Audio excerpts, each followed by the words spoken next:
नमस्कार, मैं बिट्टू जायसवाल स्वागत करता हूं आप सभी का आपके चैनल कैटलिस्ट एजुकेशनल कैंपस में। दोस्तों, आज हम लोग देखेंगे एनसीईआरटी का चैप्टर नंबर 4 का क्वेश्चन नंबर 4 से लेकर 6 तक, क्योंकि हम लोग 1 से लेकर 3 तक क्वेश्चन आंसर कर चुके हैं। तो ये जो होगा हिंदी मीडियम में होगा, इंग्लिश मीडियम का भी चैनल पर अपलोड है, आप जाकर देख सकते हैं।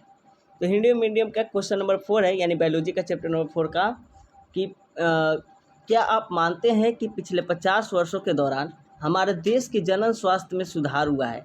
यदि हाँ, तो इस प्रकार के सुधार वाले कुछ क्षेत्रों का वर्णन कीजिए।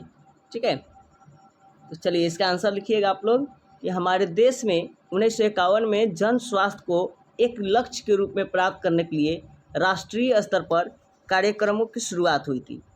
पिछले दशकों में समय समय पर इनका आवधिक मूल्यांकन भी किया गया और यह भी देखा गया, देखिए, और यह जनन एवं बाल स्वास्थ्य के सेवा कार्यक्रम यानी आरसीएच प्रोग्राम के नाम से प्रसिद्ध है।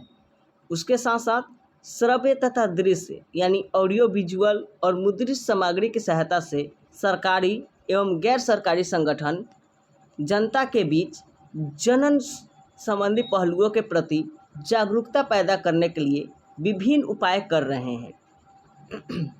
इन सबके परिणाम स्वरूप यौन संबंधित मामलों के बारे में बेहतर जागरूकता, अधिकाधिक संख्या में चिकित्सा सहायता प्राप्त, प्रसव तथा बेहतर प्रसवोत्तर देखभाल, ठीक है, से मातृ एवं शिशु मृत्यु दर में गिरावट आई है और लघु परिवार वाले जोड़ों की संख्या बढ़ी है। लघु परिवार यानी छोटे परिवार की संख्या बढ़ी है। उसके साथ साथ यौन संचालित रोगों की सही जांच, पड़ताल तथा देखभाल और कुल मिलाकर सभी यौन समस्या हेतु बढ़ी हुई चिकित्सा सुविधाओं का होना आदि समाज के बेहतर जनन स्वास्थ्य की ओर संकेत देते हैं। ठीक है, तो क्वेश्चन नंबर 4 का आंसर ये हो गया। नेक्स्ट क्वेश्चन यानी क्वेश्चन नंबर 5 है कि जनसंख्या विस्फोट के कौन कौन से कारण हैं। तो जनसंख्या विस्फोट के प्रमुख कारण जो है वह इस प्रकार है। पहला है कि मृत्यु दर में तीव्र गिरावट हुआ है। ठीक है, लोगों की मृत्यु दर में तीव्र गिरावट हो गया है।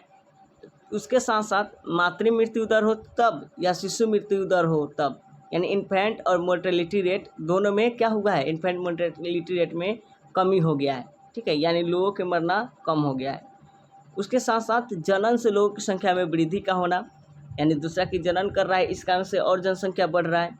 तीसरा, महिलाओं के अशिक्षित होना भी इसमें एक बहुत बड़ा जिम्मेवार है जनसंख्या विस्फोट में। उसके साथ साथ अच्छी स्वास्थ्य सेवाओं के कारण जीवन स्तर में सुधार हुआ है। ठीक है, यानी जो भी अगर तबीयत खराब होने से पहले लोग मर जाते थे, अभी वह जिंदा है, यानी जनसंख्या बढ़ रहा है। नेक्स्ट जो है इसी से है कि परिवार नियोजन तरीकों को पूरी तरह से न अपनाया जाना। ठीक है, मतलब परिवार नियोजन को तो अपनाया गया है, लेकिन उतना भी मतलब एक दृढ़ के साथ नहीं अपनाया गया है, इसमें थोड़ा कमी रह गया है। ठीक है, तो जनसंख्या विस्फोट के एक कारण ये भी है। नेक्स्ट है, क्या गर्भ निरोधकों का उपयोग न्याय उचित है, इसका कारण बताइए। तो देखिए इसका आंसर लिखिएगा। विकासशील देशों में अनियंत्रित तरीके से बढ़ रही जनसंख्या के कारण अन्न, आवास तथा कपड़े जैसी मूलभूत आवश्यकताओं का नितांत अभाव हो सकता है।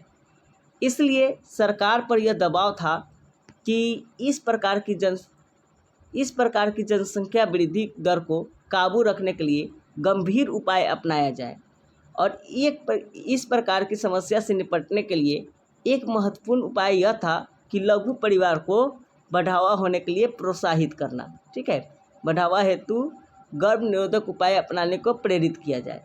सरकार ने एक खुशहाल जोड़े के साथ दो बच्चों का परिवार, मतलब हमारे दो के नारे के साथ प्रदर्शित किया और बहुत सारे जोड़ों ने, विशेषकर शहर के कामकाजी युवा दंपतियों ने, यहाँ पे युवा कर लीजिएगा, युवा दंपतियों ने हम दो हमारा एक का नारा अपनाया है।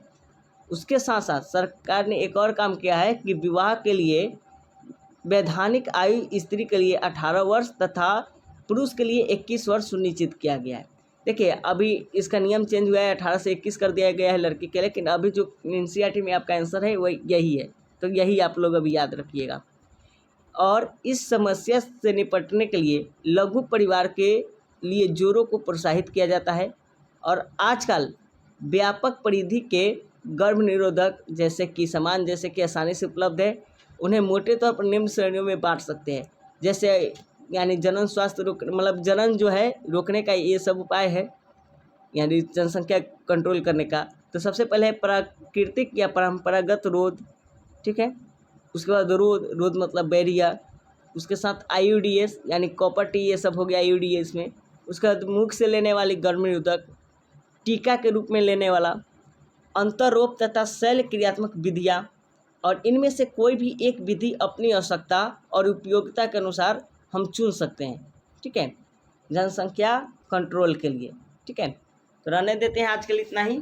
वीडियो को लाइक और शेयर कर दीजिएगा। Bye, take care.